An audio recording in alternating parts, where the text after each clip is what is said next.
tous vos projets de construction ou de rénovation. Soka Vitre manolotra anao ny vaovao. Soka Vitre, très sincèrement à votre service. Savy d'une option Tinao am Blue Line TV am Blue Line TV safidy tsara indrindra manolotra anao ny vaovao. Blue Line TV safidy tsara indrindra. La couche molle fixe est beaucoup plus absorbante que les autres couches connues.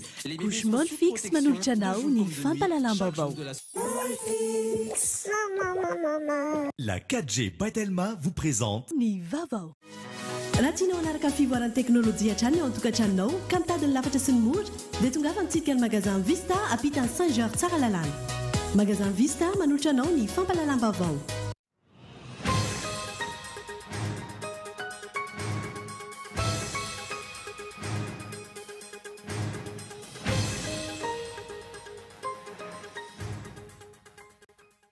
Tokony atao mazava amin'ny rehetra ny fitsipika amin'ny fifidianana filoham-pirenena ho an'ny taona 2024 raha ny fanehoan-kevitry ny masivo amerikanina. Tokony hitovy ihany koa ny fahafahan'ny rehetra mandray anjara. Samy manamafy ny tokony sy ny fifidianana ny taona 2024 ny rehetra, na ny iraka manokana ny vondrona afrikanina na ny mpanao politika, manamafy izany ny vondrona eropeanina androany. Mijanona zato isan-jato ho an'ny fanjakana ny orinasa Jirama araka ny nambaran'ny ministry ny Angovo io maraina io. Tsy mitombona hoy izy ny filazan'ny mpiasa fa omena ny tsy miankina ny ity orinasa mpanjakana ity. Anatanteraka sy tiana manoloana ny ministeran'ny fampianarana ambony sy ny fikarohana siantifika Rapitso ireo mpampianatra mivondrona ao anatin'ny CCS Antananarivo. Tsy mbola miatratra amin'izao ny didim-panjakana mahakasika ny tombontsoan'ny mpampianatra mpikaroka misotro ronono. Maresaka iraisam-pirenena 10 taona taoriana ny fikomihan'ireo maoïste vao hiatrika fifidianana indray ireo Nepalais.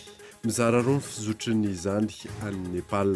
Tontolo sahomaly ny fifidianana solomavoboaka sy rezonaly. Ny didinindreo arahanao afaka fotoana fohy.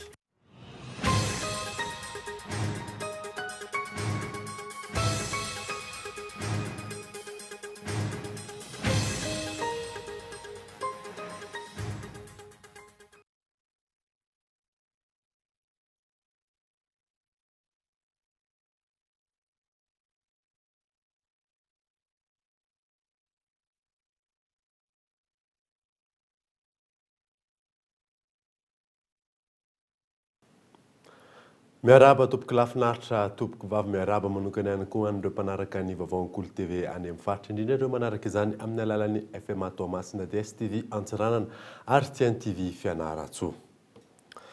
Nanombotsika ny vaovao amin'ity alina ity. Tokony atao mazava amin'ny rehetra ny fitsipika amin'ny fifidianana filoham-pirenena ho an'ny taona 2024 raha ny fanehoan-kevitry ny masivo amerikanina.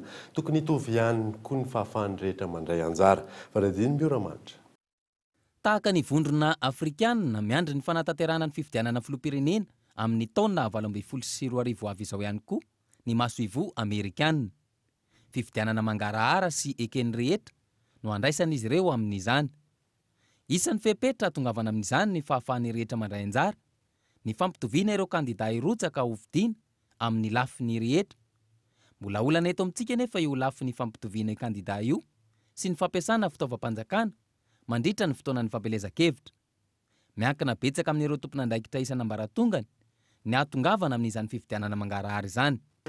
So we have discussions, but the election, this is a malady. Masivo amerikanina mametraka fepetra tsy maintsy toy izao na toy izao tokony antotosana fifidianana ny araka nambara teo efa fantatsika rehetra ny fepetra takina amin'izany fametrahana fifidianana mangarahara sy araka ny tokony izany dia ny irariana ary ny mety tenenay dia ny tokony toy izao no anatotosana anazy araka ny zavatra irahantsika mahafantatra teo averiko ihany ny tenako manokana dia mino ary manantena fa afaka arahana izay fa menga fotsiny miankina fotsiny amin'ny fanatanterahana tsirairay avy ny andraikitra tandrify anazy mbola vonona zay noho ny fafampidiniana na amin'ny firazambe afrikana na amin'izay tompona andraikitra mahefa rehetra mba ahafahana miroso amin'ny fikarakarana sy fanatotosana ny fifidianana manaraka n'izay feperehetra ny tanysaina teo izay.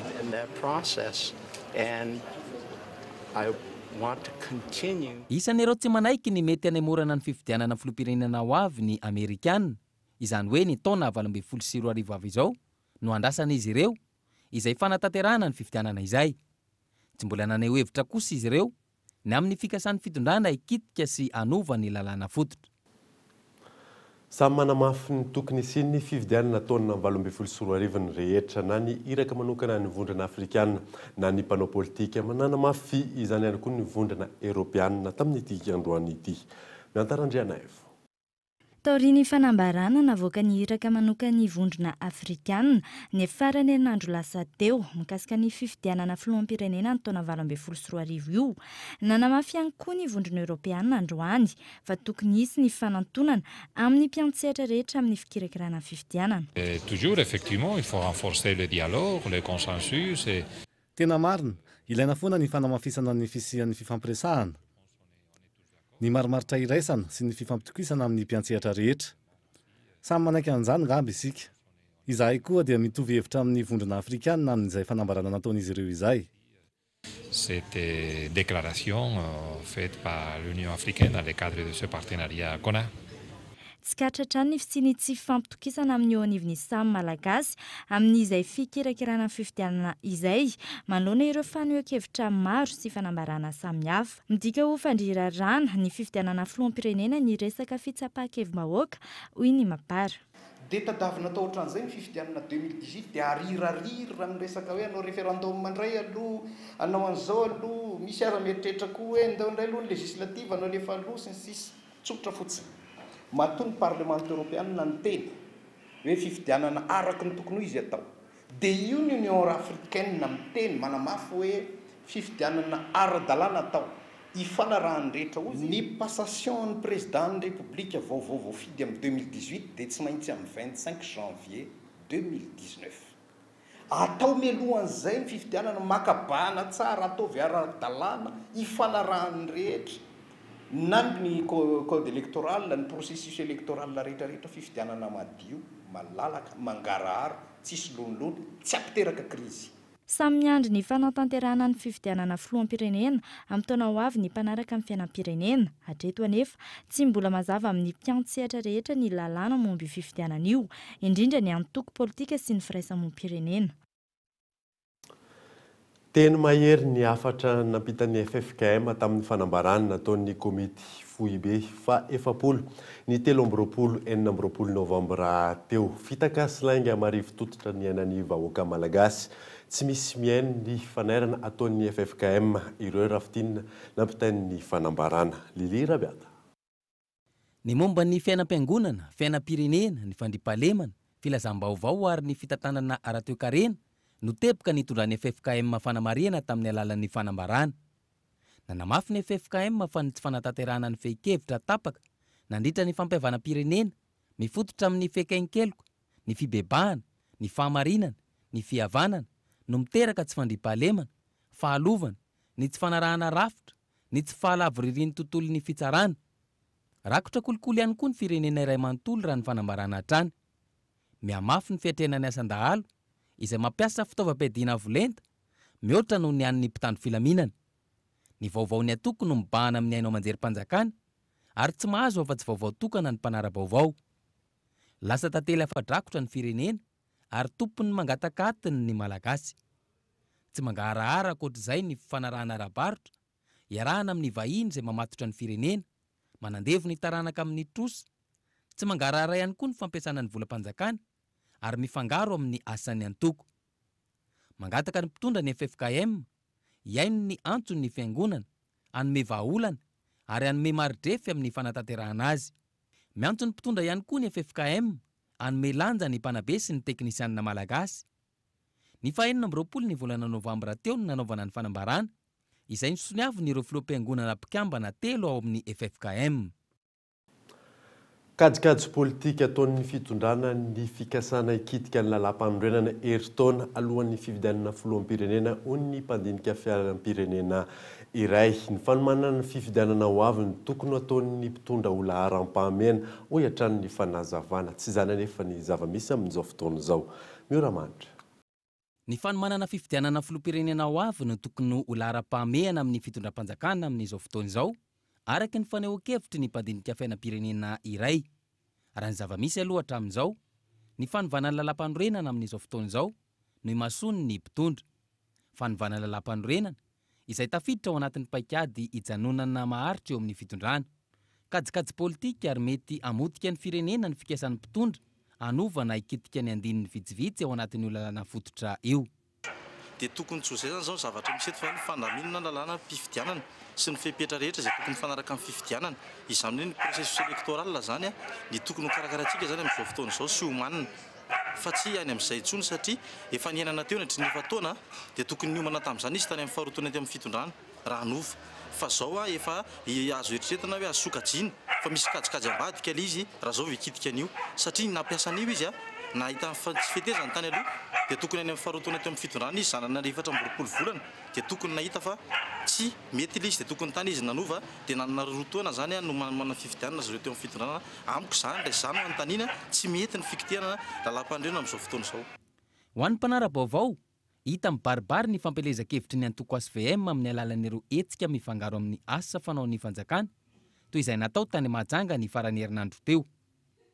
Fihetsika izay maneho ny fanararaotana nataon'ny antoko eo amin'ny fitondrana mampiasa ny fahefam-panjakana. Io zany miankina amin'ilay lalam-pifidianana eto amintsika hatreto aloha hatramin'izay nisy dia mbola tsy nametraka mazava marina hoe aiza ho aiza zany le hoe mangalatra départ na tsy mangalatra départ fa ny zavatra tsapa aloha araroton'ny zareo eo amin'ny fitondrana anazy ny fanaovana propagande milohan'ny fotoana. Dia manana valy izy satria izy eo amin'ny fitondrana dia tsotra ny amalinantsika hoe miasa manoatra ny fiainana asa andavanandro amin'ny eo amin'ny fitondrana azy izy izay mivalony fa raha ny zavatra ataony zareo dia fa hita taratra sy ny fiomanany fa manomana ny fifidianana izy amiko zany dia fifidianana milohan'ny fotoana io satria izy eo amin'ny fitondrana dia afangarony ny fifidianana milohan'ny fotoana sy ny asa andavanandro mampifitondrana anazy. Raha ny zava-misy hatreto tsy mazava ny lalàna amin'ny feny fifidianana izay ho avy. Tsy mbola voafaritra ireo kandida afaka na tsy afaka mirotsaka hovidiana. Tsy mbola mazava ihany koa ny feim-potoana tokony hanaovany filoha amperinasa fametraha-pialana raha toa ka hirotsaka hovidiana izy amin'ny fifidianana ho avy. Tsy mbola vonona ny lalàna sy ireo andinin-dalàna hifehy ny fifidianana ho avy saingy hita ny filalaovan'ny fitondrana izany na misy aza ny fakan-kevitra natao tamin'ny antoko politika sy ny fiarahamonim-pirenena.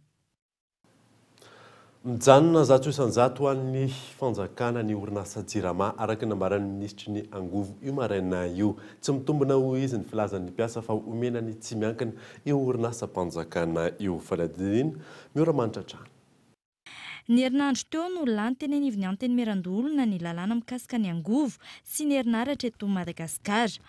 No alalàna ny fahafahan'ny orinasa tsy miankina mamokatra sy mivarotra Angovo raha ny hita ao amin'io lalàna io. Tsy midika ho famarotana ny orinasa Jirama ny fanalalàna raha ny fanazavan'ny ministry ny Angovo. Mbola misy ary tsy isy zany fivarotana ny anjaran'ny fanjakana izany ao anatin'ny Jirama. Zato isanjato ny anjaran'ny fanjakana ao anatin'ny Jirama, zato isanjato fanjakana ao anaty Jirama na anatin'ny 20 na 50 taona. Zany tsy fantatro zany fa mety efa maty amin'izany fa raha ny ao anatin'ny 10 taona aloha amin'ny planina fanarenana ny Jirama dia tsy misy privatisation ka zay ilay ataoko hoe aza mifandrebireby aza mifanadalo ao anatin'ity resaka ity fa tsy misy zany dia aza adalaina amin'izany ny sain'ny mpiara-miasa fa aloha mpiara-miasa hiasa mikitsy-po amin'ny mpitiavana. Ankoatra izay isan'ny fanaovana hita ao anatin'ity lalàna vaovao mifehy herinaratra ny resaka Angovo azo avaozina. Ity taona 17 ity no manamarika ny fidiran'i Madagasikara ao anatin'ny Angovo azo avaozina. Fiovana izay entinao moa zany dia fampidirana ny indrindra nyty resaka Angovo azo avaozina ity satria tsy nisy an'izany tao anatin'ilay lalàna teo aloha. Ary eo ihany koa ilay fanomezana reo hoe fahafahana mampitombo ny arikarena eto amin'ny firenena na arikarena ao amin'ny sehatra le hoe fanomezana Angovo entina miasa izany na ihany koa ny fomba fandrarana ao anatin'ny sehatry ny herinaratra zany dia ny hoe tsinjara zany hoe ity asa famokarana, ty asa fitaterana ireo herinaratra vokatra, ty asa fitsinjarana. Ankoatra ny fanalalahana, tafiditra ao anatin'ny fanarenana ihany koa ny fampakarana ny vidin-jiro. Ireo mpanjifa vaventy ihany no hiara-nio fampiakarana vidin-jiro io araka ny nambaran'ny ministra tompon'andraikitra. Mijanona ho 120 isaky ny kilowatt kosa ny vidin'ny herinaratra ho an'ireo mpanjifa madinika. Misokatra ho an'ny tsy miankina araka izany ny famokarana Angovo eto Madagasikara saingy tsy miala amin'ny Jirama ihany koa. Na izany aza, ahina ny ho avy Na izany azy ahina no avy ny jirama amin'ny famokarana omena ny fitaovana ahafahany mifaninana amin'ireo tsy miankina ireo ve io orinasa mpanjakana io anana ny toerana tahaka ireo orinasa vahiny ireo sa avela ho faty tahaka ny orinasa mpifandraisana sy ny mpamokatra solika. Ireo orinasa vahiny ireo raha tsy ahivina no misitraka ny fanampiana omeny fanjakana ny jirama noho izy ireo mamokatra ny herinaratra amidy amin'ny jirama ary amidy ny ity farany amin'ny mpanjifa. Izay ny tapany voalohany amin'ny vaovao anatin'ny tapany faharoa isika anaraka mahakasika ny sitina izay ho tanterahan'ny CSS Antananarivo Rapids ao koa ny fitokonan'ny taxi brousse eny amin'ny lalam-pirenena faharoa hijery ny sombiny amin'ilay série Ne me quitte pas izay manomboka androany eto amin'ny Cool TV FM lohan'ireo dia reto misy dokavarotra.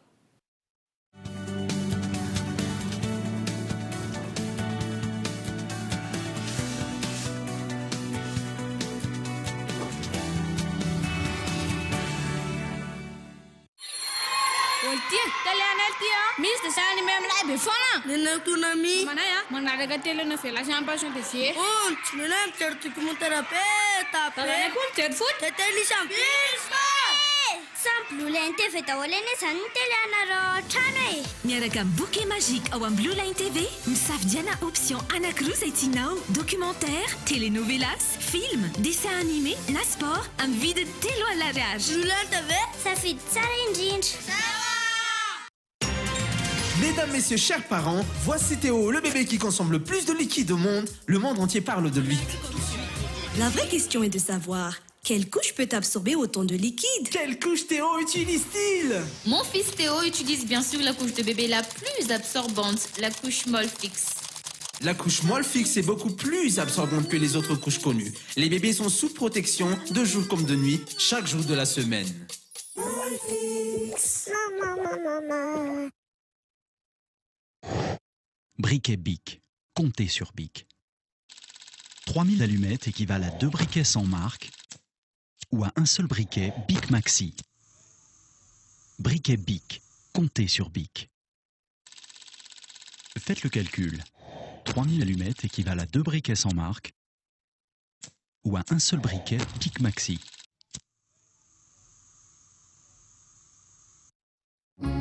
Dès l'âge de 1 an, ce que votre bébé expérimenté apprend participe à construire l'adulte qu'il deviendra demain. Son cerveau et son système immunitaire se développent de façon très importante au cours des 3 premières années de la vie. Dans notre centre de recherche, nos experts ont développé le lait de croissance Apta Junior avec Pronutra Plus, élaboré pour les petits à partir de 1 an pour les aider à construire leur avenir, pas après pas.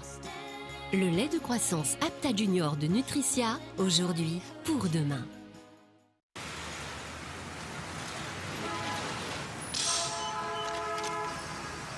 Découvrez le délicieux goût de coco, léger, frais, qui vous fait voyager.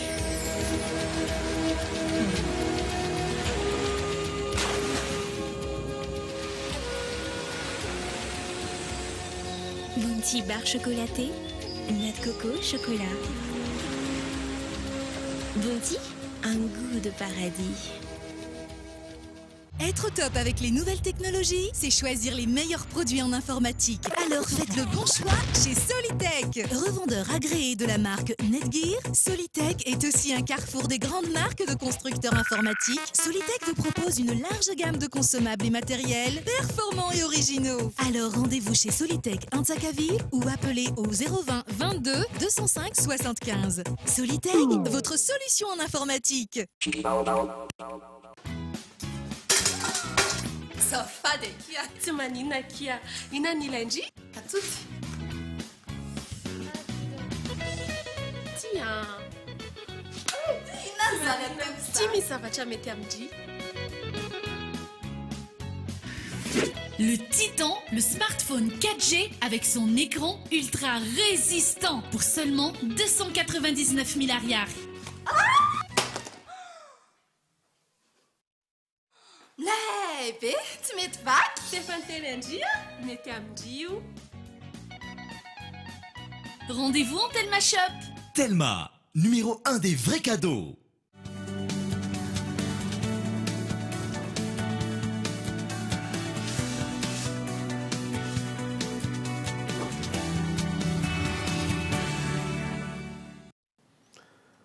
Miverina eto amin'ny fampahalalam-baovao isika. Tapitra ny valinaretina pesta hoy ny Prime Ministre io hariva io. Mirehare ny gouvernement manoloana izany na dia anatratra 200 aza ny namono ainy vokatry io aretina io nanomboka ny fiandohan'ny volana aogositra teo. Iona saina. Tapitra ny fisian'ny valinaretina pesta eto Madagasikara hoy ny Prime Ministre. Efa bolana ty aoriana nahitana tranga voalohany tsy misy tranga intsony. Ny 3 Novambra teo no nahitana tranga farany raha ny voalaza.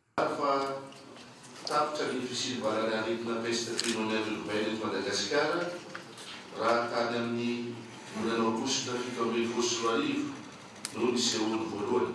Izany dia maneho fa naomby ny fepetra amin'ny ministera ny fahasalamam-bahoaka niadina tamin'io aretina io. Raha naovana jeritodika ny vokatry ny fisian'ny aretina pesta teto Madagasikara nandritra izay efa bolana izay. 200 no isan'ny olona namony ainy nanomboka ny 2 Aogositra hatramin'ny izao Novambra izao. Ary 420 sy 302 ny isan'ireo tranga manerana ny nosy. Fahombiazana ho an'ny gouvernemanta niady tamin'ny valanaretina pesta na mavesatra aza ny tarehimarika ho an'ny mpanara-baovao. Niovaovatra ny ihany koa ny fampitam-baovao mikasika ity aretina ity tany am-piandohana. Mbola isy ny pesta raha mitoy ny loto etsero sy ny doro-tanety ho hatrany ny fanazavan'ny ministry ny fahasalamam-bahoaka. Araka izany, tsy misy ny politika ny fanjakana amingorana tanteraka izay valanaretina pesta izay na efa nampitondra faisana ny firenena teo amin'ny lafiny rehetra aza ny valanaretina pesta. Namoaka fanambarana momba ny toe-draram-pirenena ny teo anivon'ny CSS sampana Antananarivo. Tokony ametraka ny lamina sy ny paikady ny mpitondra tsy hiverenan'ny valinaretina pesta intsony. Takin'izy ireo ihany koa ny fampiarana ny tany-tandalana sy ny fanafoanana ny tsy maty manota. Manainy sy ny krizy vaovao ny eto amin'ny tany sy ny firenena izy ireo ka mitaky ny amoana ny lalam-pividianana eken'ny rehetra. Makasika ny CSS izay hatrany dia anatanteraka sitina manoloana ny ministera ny fampianarana ambony sy ny fikarohana siantifika rahampitso ireo mpampianatra mivondrona amin'ny CSS Antananarivo. Tsy mbola miantratra amin'izao ny didim-panjakana makasika ny tombotsoan'ny mpampianatra mpikaroka misotro ronono fanadiny Iona saina.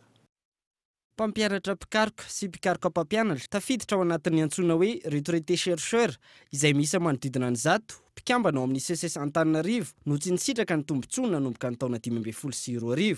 Efa nisy anefa ny didim-panjakana navoaka saingy tsy ampiarina raha ny voalazan'izy ireo.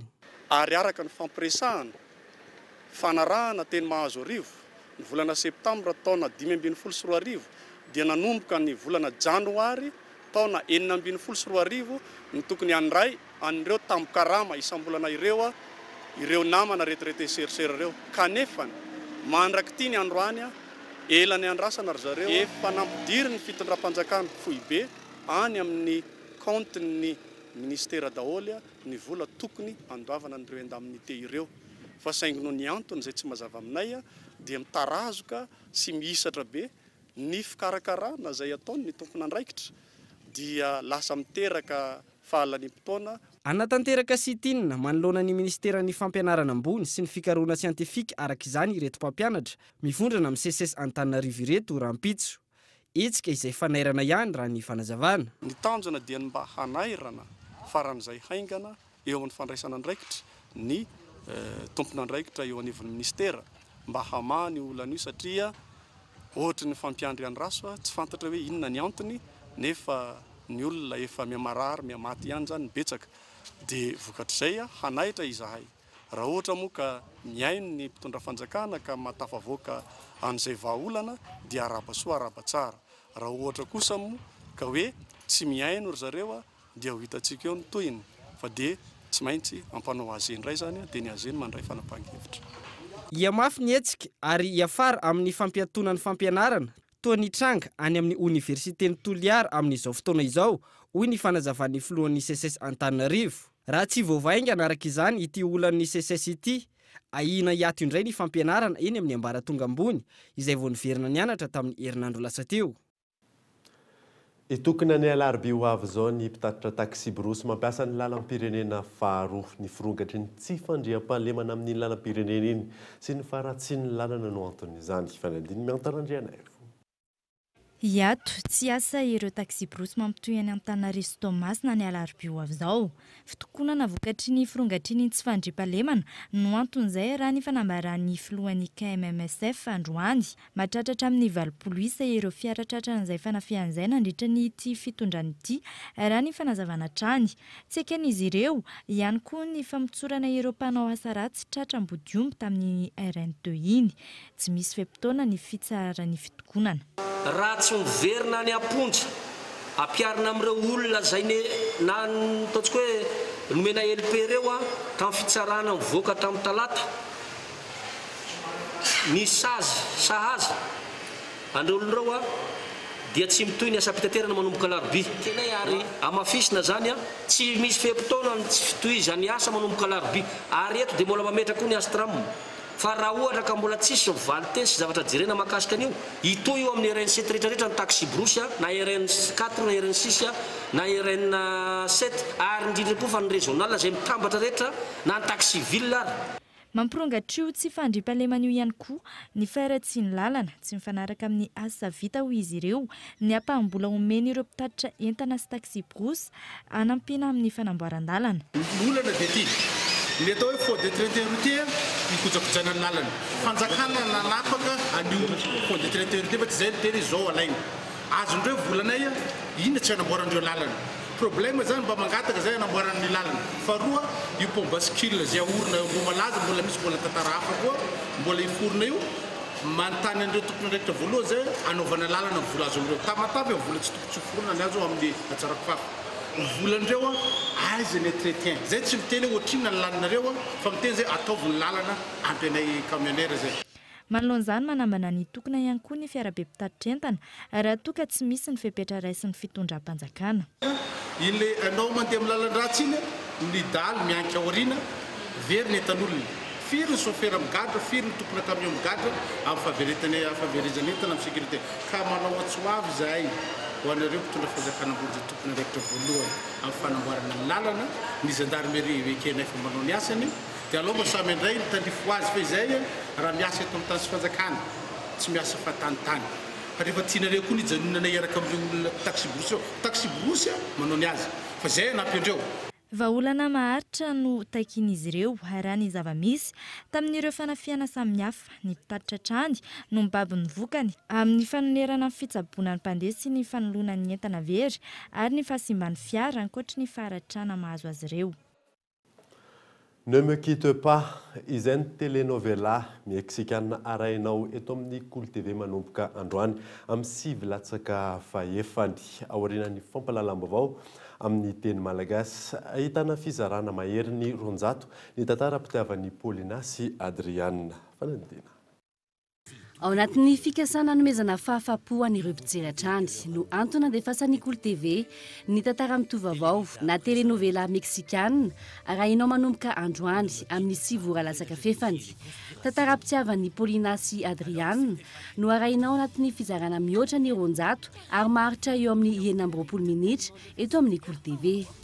Telenovela zany hoe le tiatsika hatramin'izay reny fa zao moa zany Cool TV vao tena hoe afaka mandefa an'le izy no me quitte pas no lohaten'le izy tantara-pitiavana anankiray zay izy io misafotofoto be misy olana maro be moa zany mitranga ao anatin'le izy dia amin'le itiavantsika azy misy moa zany ilazako azy dia avy any Mexique izy io telenovela anankiray io fa aza manano nareo fa misy amin'ny teny frantsay tsara mihitsy ahafahanareo mahazo tsara ny zavatra misy ao dia zavatra anankiray mba tiako tsindrina ihany koa ny Cool TV ery ihany moa zany no mandefa azy io zany satria izy no mahazo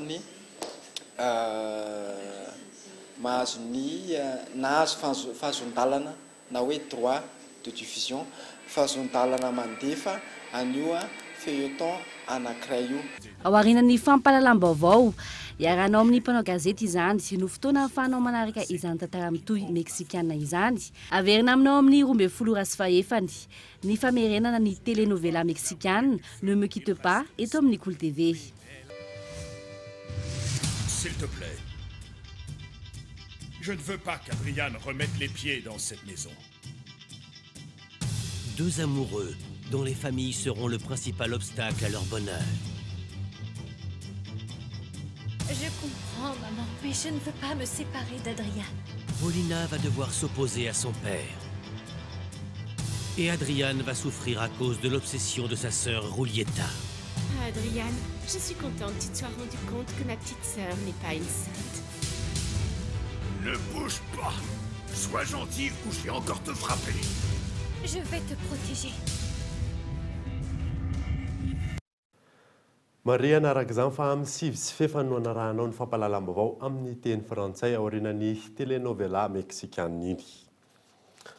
Vaovao ara-panatanjahantena kosa indray tontolon'ny kitra niady hatramin'ny farany lalao ny onan'ny Fossa Junior avy any Boeny sy ny Kosovavy eto Analamanga tetsy amin'ny kianjaben'ny Mamasina omaly alahady teo amin'ny fiandinan'ny tompo-dakan'i Madagasikara. Maratsona. Atotosa somatsara tetsy amin'ny kianjabeany Mamasina ny fiadinany amboaran'ny Madagasikara teo amin'ny taranja baolina kitra ny onan'ny Fossa Junior avy any Mahajanga sy ny ekipan'ny Kosovavy eto Analamanga atao anatin'ny minitra 20 tamin'ny fidirana voalohany tamin'ny alalan'ny corner no napiditra ny baolina tokana Inono io isara no ohatra ihany koa nentina ny rototany ala sasatra rehefa niditra teo amin'ny fidirana faharoa izay nahazo ny torohevitra avy any amin'ny mpanazatra ny andany sy ny ankilany ary dia nanao totoafo hatrany ny ekipan'ny Fossa Junior tamin'ny ity fanafiana ity nisy ny coup franc teo amin'ny minitra 5-70 izay no dakany santatra ary tafiditra somatsara izany izay no nanasala nisy teny amin'ny solaitra be tsy ela tao aorian'io dia nisy ihany koa ny tolotra tsara dia tsara nainga terian'ny faritry ny boriborin'ny centraterie tamin'ny alalan'ny Jean-Yves izay namitaka ny vodilarana roan'ny Kosova izay no fitahany ihany koa ny mpiandry-tsatokazon'ny Kosova izay nampidiry ny Jean-Yves n'ity baolina faharoa ity izay nitondra azy ireo teo amin'ny fandresena no batainy ny amboaran'ny Madagasikara tsara mafantatra fa ny Fossa Junior zany ny iona amin'ny ekipan'ny Knapsa Sport avetsy itasy amin'ny alalan'ny Supercoupe izay atao ny lalao mandroso ny fafolo ny volana Desambra ho avy izao any Mahajanga ny anatosana ny lalao ny miverina kosa dia ny faraky amin'ny 20 ny volana Janoary etsy amin'ny kianjan'ny Vodivorona no anatotosana izany araka izany dia manao ny ezaka lehibe tokoa reto ekipa sangany eto Madagasikara ireto ary sambany ihany koa ny ekipan'ny Fossa Junior no nandrombaka izay amboaran'ny Madagasikara izay. Tontolon'ny tenisy kosa indray dia nitanterahana omaly tao Lille ny famaranan'ny Coupe Davis izay nivoan'ny Frantsay nandresy raha niona tamin'ny Belgique fahafolo ny Frantsay no nahazo izay anaram-boninahitra izay fanandina. Nahazo fandresena intelo nanoloana ny Belgique ny Frantsay amin'ny alalan'ny Luka Pouille rehefa nandresy any Steve Darcis tamin'ny 7-0 nandritra ity lalao famaranana ny fiadina ny amboaran'ny Coupe Davis omaly izay nitanterahana tao amin'ny kianjan'ny Pierre Moreau tany Lille. Raha tsy ivana efa 10 nahazo ity amboary ity ry zareo Frantsay ny taona 720 sy 730 hatramin'ny 230 sy 730 teo ihany koa ny taona 170 sy 730 970 sy 730 ary ny taona 120 ary tamin'ity taona 720 sy 20 ity ny farany ary ny telo hatramin'izay ho an'ny Annick Noah. Afaliana tsy ombitratra no nandraisan'ny ekipany Annick Noah ity fandresena mezinezina ity. Maresaka iraisam-pirenena dia 10 taona teo aoriana vao hiatrika fifidianana indray ny Nepalais mizara roa ny fizotran'izay fifidianana izay any an-toerana fanadina amin'ny San France 24. Totosa omaly tany Nepal ny fividianana solombavam-bahoaka sy rezonaly andiany voalohany. Ny fanesy ireo fipoanana nandritra ny fampelezan-kevitra tany Nepal ary misy 30 ireo bomba artizanaly izay tratra ny mpitandreo filaminana ny farany herinandro lasa teo. Nandalo tamin'ny fikominan'ireo maoïsta 10 taona lasa izay ny ponina ary izao vao anovan'ny toedraraha ankehitriny no tanjon'ny fividianana any toerana. Fanirinay ny fametrahana ny famarina toerana eto amin'ny firenena tompona raikitra ambony miasa mba hisian'ny filaminana fandripalemana sy ny fampandrosoana eto amin'ny firenena. Zana iza mandresy amin'ny fifidianana ho avy eo tokony tsy ala ao amin'ny governemanta mandritra ny 5 taona iasany izy ireo. Miova isaky ny 9 volana ny mpikambana ao anatin'ny governemanta ary tsy misy asa vita fa miady seza fotsiny no ataon'izy ireo. Manantena fiovana izahay amin'izao fotoana izao.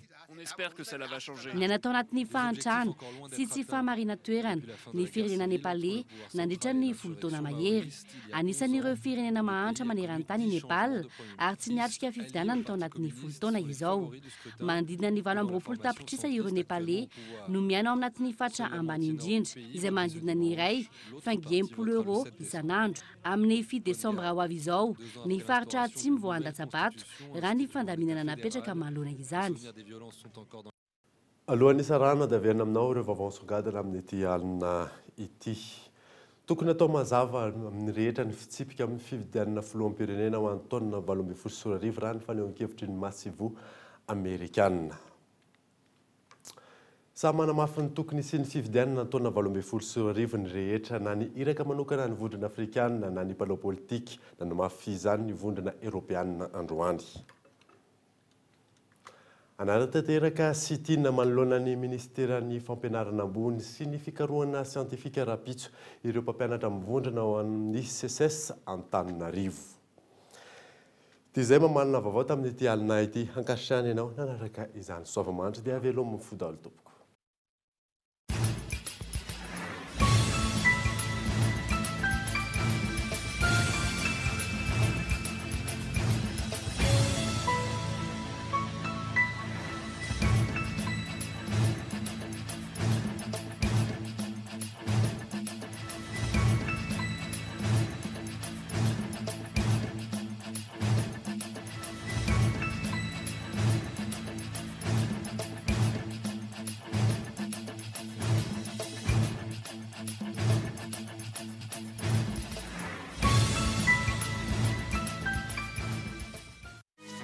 Raha tianao hanaraka fivoaran'ny teknôlôjia hatrany ao an-tokantranonao ka mitady ny lafatra sy ny mora dia tonga fa mitsidika ny magasin Vista ampita ny Saint-Georges tsara lalàna.